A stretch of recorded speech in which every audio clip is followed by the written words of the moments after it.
자, 어쨌든 오늘 이 기자회견 내용으로 봤을 때 그 새로운 변수가 생긴 거고요. 그렇죠. 이 3자 구도에서 예, 양자 예. 구도로 네. 재편됐으니까요. 그 정치권의 이제 불확실성도 좀 커진 게 아닌가 싶습니다. 네. 그렇죠. 뭐 새누리당으로서는 일단 3자 구도로 나왔을 경우에 여러 지역에서 아마 박빙 구도에서는 상당히 유리한 국면이었을 텐데 지금 그러지 않고 어차피 건건일척의 싸움을 해야 되는 그런 상황으로 왔고요. 또 그리고 이제 아마도 지금 김재현 본부장께서 말씀하셨다시피 그 새정치 실체가 과연 뭐냐. 그랬을 때 기초선거 정당 공천 폐지가 다냐. 또 아니면 기초선거 정당 공천 폐지의 그런 본질적인 내용은 뭐냐. 그리고 그 취지에 맞게 하는 게 과연 새누리당에서 얘기하는 뭐 상향식 공천제의 확실한 그 자리매김으로 뭐 극복하겠다. 뭐 이런 여러 가지 얘기가 나올 수 있거든요. 그 이제 통합 과정에서 야권도 마찬가지 통합 과정에서는 그 예전에 했던 중에 악마는 디테일에 있다. 이러지 않습니까? 예. 통합 과정에서 여러 가지 아마 얘기가 나올 수 있고 그걸 어떻게 극복해 나가느냐. 그리고 가장 결정적으로는 공천 비리가 어디선가 나오게 된다면 아마 그 당은 이번 선거에서 상당한 타격을 받을 가능성이 높습니다. 네, 그렇습니다. 예.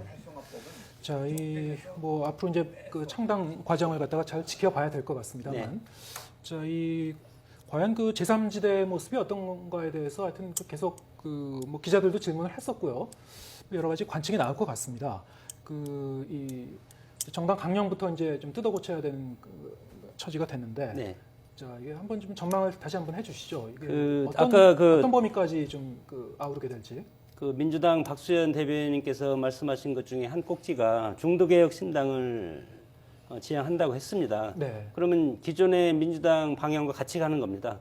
아까 새누리당에서 말씀을 하셨지만 안철수는 개인이 입당하는 것은 아니고 안철수 세력도 우리 사회의 일정 부분 지분을 차지하고 있기 때문에 지금 이 신설 합당, 제3지대의 합당의 방식은 지금 현실적으로 보면 과거의 새천민주당의 방식, 민주당의 자산과 부채를 승계하는 형식으로 이루어질 가능성이 많습니다. 예. 왜냐하면 안철수 신당의 지금 정당이 명확하게 없기 때문에 기존의 거대 야당인 민주당을 모태로 해서 거기에 안철수 신당의 어떤 정강 정책이라든가 여러 가지 혁신적인 아이디어가 추가되는 이런 개혁 정당을 뜰 수밖에 없다 그렇게 봅니다. 네. 그래서 여기서 이제 중요한 것은 양자 대결 구도로 재편이 됨으로써 뭐 총선은 모르겠습니다. 총선 전까지 어떤 변화가 있을지도 모르겠고 이번 지방선거에서는 유권자들로부터 여야 양자 대결의 어떤 사표를 방지하고 뚜렷한 어떤 후보를 구분할 수 있는 아주 명쾌한 그런 선거가 되기 때문에 유권자 입장에서는 아주 좋은 선택의 기회가 될 수 있다 그렇게 봅니다.